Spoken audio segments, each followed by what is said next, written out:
Have you ever met an important person? เขาเคยไปไปพบบุคคลสำคัญทุกคนที่สำคัญคนหนึ่ง I mean a really important person like a king or a queen or a president.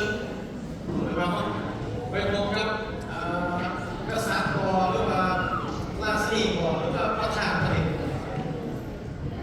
What do you call them? เขาเสียเงินน้องเสียเงินเป็นได้ไหม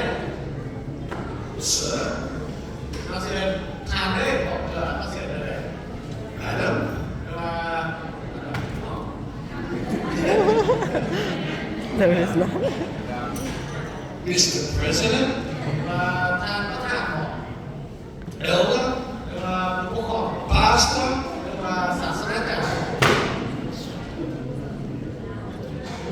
Chief? ไหนบอกชิปคนไหนเอา หัวหน้า What about a fond dish maid?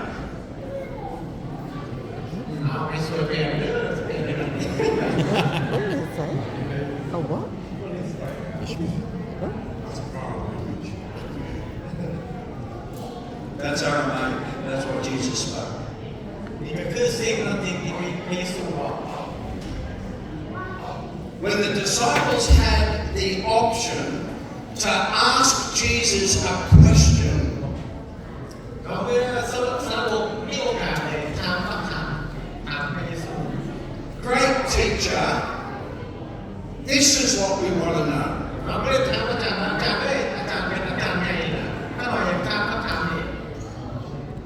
They didn't ask him, hey, can you tell us how to preach better? Can you tell us how to teach better? สาวกเลยขอพระเยซูเห็น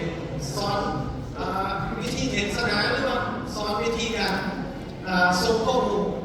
เป็นสาวกเลยถามขนาด Can you teach us how to cook better? หรือว่าสาวกเลยถามพระเยซูว่าไปช่วยกันหน่อยสอนกันหน่อยแต่งกินเป็นไง Or how to get the best seat on the boat? หรือว่าไปนั่งสอนกันหน่อยแต่พอนั่งดีๆหน่อยเวลาทำเรื่องทีเรื่องพระเยซูเลยสาวกเลยขอพระเยซูสอน Jesus, teach us how to pray. สาวกขอพระเยซูเลยสอนกันหน่อย Teach us how to pray. สาวกขอพระเยซูว่าโก้ไม่สอนกันหน่อยอธิษฐานเนี่ย That brings us to our scripture reading this morning. It's found in Matthew chapter 6. เราเปิดการที่ได้มาทานที่6 And Jesus begins to teach his disciples, his followers, how to pray. พระเยซูเราสาวกขอพระเยซูให้สอนสาวกให้รู้จักการอธิษฐาน And he starts with these two words. พระเยซูสอนเขาโดยไม่ได้สอนขอเอง Our Father. ถ้าพิจารณาเป็นกลางคือพระเยซูสอนว่าพระบิดาของเขาเอง In the language that Jesus spoke, which was Aramaic. In the language that Jesus spoke. เราในภาษาที่พระเยซูใส่ The words are. คำที่พระเยซูใส่เนี่ย Listen, listen, listen, listen. เราทำให้เราสิ่งที่พระเยซูใส่ He won't translate it correctly, so let me say it.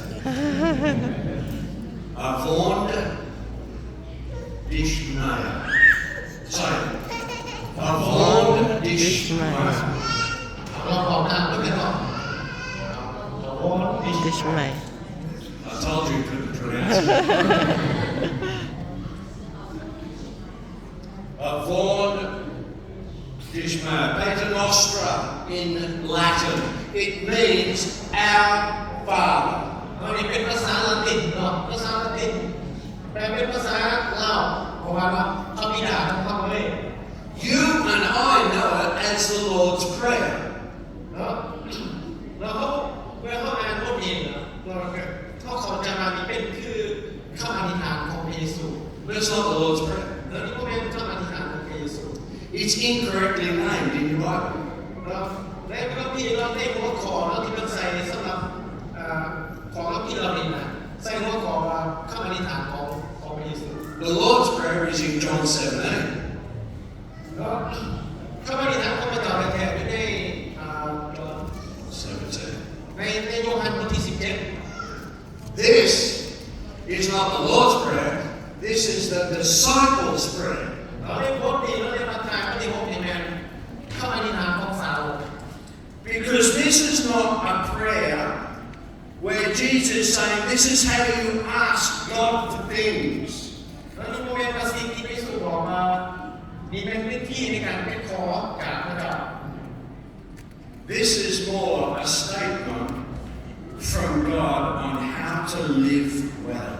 เรานี่เป็นคือคำสั่งสอนและคำบอกปฏิหรือว่าคำสั่งที่บอกว่าเขาจะดำเนินชีวิตแบบใด Have you ever heard of the good news? เราเคยได้ยินรู้จักข่าวดีบอกแม่มันคือข่าวดี Good news? You heard? เราเคยได้ยินข่าวดีบอก The gospel? Yeah? เราเรียกว่าข่าวประเสริฐเนาะเป็นข่าวประเสริฐ What makes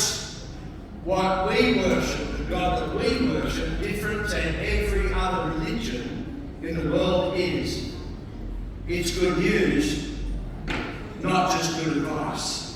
เนาะพระเจ้าผู้เยี่ยมเสือเนาะเป็นที่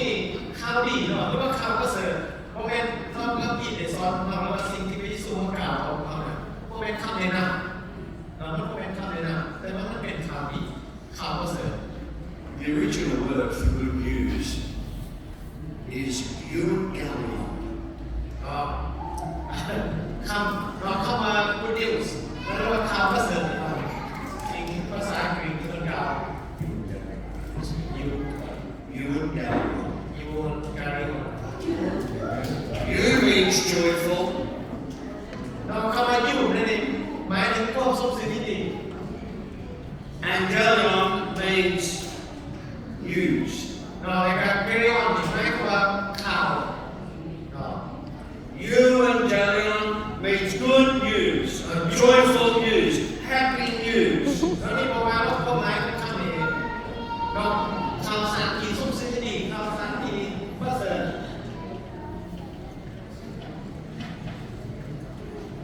It wasn't a Christian term, it wasn't a religious term, it was a political term. มันมีเป็นโมเมนต์เป็นคำบอกของศาสนาใดหนึ่งเราได้ว่ามันเป็นกับคำสั่งเกี่ยวกับการเมือง The good news was given to the people of the land when a new king was born. เนาะข่าวประเสริฐนะข่าวดีเนี่ยบอกในถึงบางประกาศเลยครับคนที่ได้ดินแดนนั้นตอนที่กษัตริย์เกิด The good news of the Evangelion was delivered when the king was victorious in a battle. เนาะคำนี้นะที่เราใส่เวลาที่กษัตริย์ออกไปในสงครามแต่เข้าไปทำศาสนาเนาะคำนี้มันเป็นข่าวดีข่าวในความสุขสิ่งที่ดี And the good news was we have won the battle and everything that we own now I share with everyone else. ไม่มีประมาณว่าได้คำนี้นะถ้าเราข่าวประเสริฐคำดีนะก็เป็นคำที่เราใส่ในเวลาเราเห็นสงครามในทางศาสนาแต่หลังจากไปทางศาสนานั่นแหละเราต้องมีสิ่งของก็คือเสียวแฟนบ้านเหมือนกับเอาสะสมนั่น The good news for us, for you and I. ข่าวประเสริฐสำหรับเรา What is it? สำหรับเราเนี่ยเราไม่น่ามาฟังคำนี้จับอันนี้ก็เป็นข่าวประเสริฐสำหรับเรา The good news for you and I is that God is on our side. เนาะข่าวประเสริฐหรือข่าวดีที่เราได้เวลาอยู่คือเราพระเจ้าอยู่ข้างเรา God is for us, not against us. ในที่ว่าเราพระเจ้ามีอยู่ข้างเราเพราะเป็นพระเจ้าต่อสู้เรา God is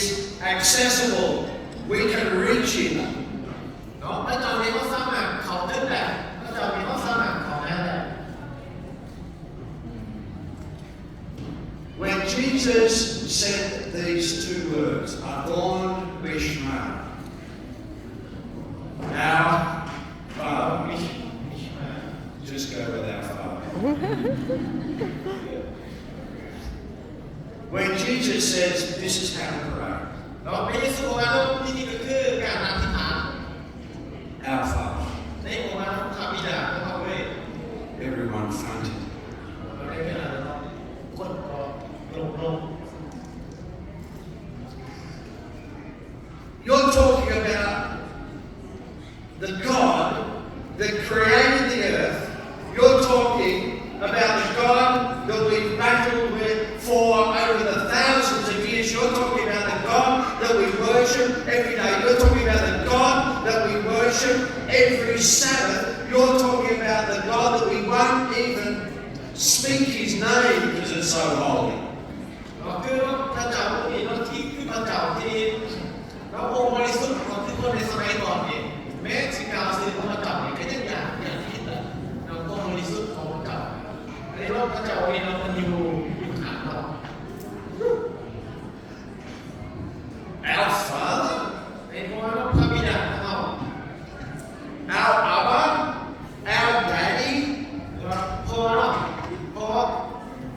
Are you serious? Is that how we are to speak to the most important thing in the universe? Our Father, our Dad, our Abba.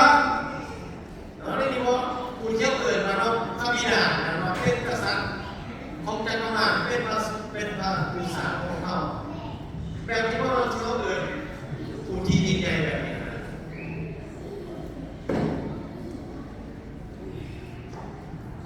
We don't even dare speak His name, Yahweh. เราคือคนในสมัยก่อนครับเป็นว่าเสื่อว่าเข้ามายาวเวทหรือว่าพระเจ้าเป็นเขาเรียกโอกาสเราเพราะว่าเข้ามาพระเจ้าบริสุทธิ์ And you want us to call Him Dad? เราถ้าเกิดเราเป็นพ่อเราสมมติเราเป็นผู้สำคัญเราเกิดเราเป็นพ่อของเรา But not only that, you want us to call Him Dad. And you don't want Him to be my dad, you want Him to be our dad? เราเป็นพ่อเราไม่มีพ่อเราเราพ่อแม่เขาเกิดมาเป็นพ่อของเขาเองแต่ว่าเราไม่พ่อเราเป็นพระบิดาเราเป็นพ่อของเขา Our Father. ไม่มีพ่อเราไม่เราเดินทางมาจากพระบิดาของเขาเลย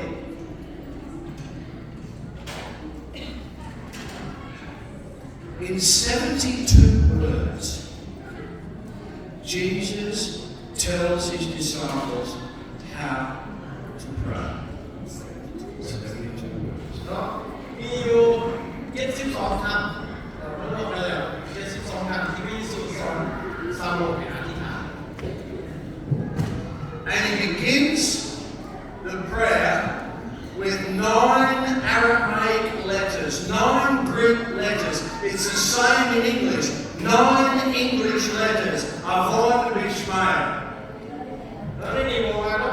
ใส่เก่าคำนะพระบิดาที่พระเยซูสอนสาวกมีเก่าคำเขียนในภาษาอังกฤษภาษาอาหรับกับภาษากรีกเป็นว่าเก่าคำในการแนะนำในอธิษฐาน 2 words. ในเก่ามี2คำที่เราจะกล่าว And these 2 words are good news for you and me. 2คำนี้คือข่าวประเสริฐข่าวดีสำหรับเราสำหรับข้าพเจ้าของท่าน Because these 2 words launch us into a life that's full of good news. เราได้มีวันได้2คำนี้นะมันเต็มไปด้วยสิ่งที่ดี These 2 words, folks, are the center of our spirituality.